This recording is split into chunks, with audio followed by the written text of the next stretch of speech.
Beatles are big, right? Yeah, I went out and bought the little Beatle wig in the A&Ps. A&P used to sell Beatle wigs, Okay. Back in 64, 65. So I had that. My brother was 2 years older than me, so he had the three-hole high heel shoes, the Beatle boots with the expanding thing over here and the little thing. So I used to be into I Want to Hold Your Hand, that cover with the three guys. So I was into that. Like every other kid was into that, But I went a little further. I went to go get the wig and stuff. And I remember sitting in the what do you call it, in the living room. Okay. And for some reason, we were all listening to this Beatle record. And I remember laying on the floor listening to this Beatle record. But all that said and done, it's when Jimi Hendrix came out and Cream, all right?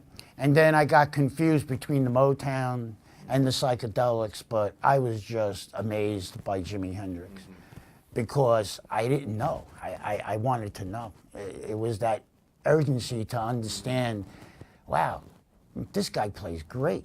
And, oh, is he from England? Oh, no, he's from Seattle? Then they were saying, he was out from England, Jimi Hendrix from England. But that's when it really took off for me. But then I played around with the bass. And I think I was about 11 or 12 years old. I started a first band, Liquid Sunshine. It was just a guitar player. Okay. My friend Paul played drums, and I played bass. And it winded up I was playing lead on the bass because I used to get feedback with the Hofner. Okay. Because I used to put it up so much. The thing used to feed back. And Bobby, who was the guitar player, actually became an engineer in the Hit Factory. Oh, okay. And I met the guy 25 years later. And he goes, oh, Joe Vasta. I go, yeah, Bobby. Didn't you play guitar with me 25, 30 years ago when we were kids? Oh, yeah, that's me. So then I started a band, F.G. Monroe, who the guitar player just passed away a week ago, believe it or not, pancreatic cancer. And that's where I met Tommy Price.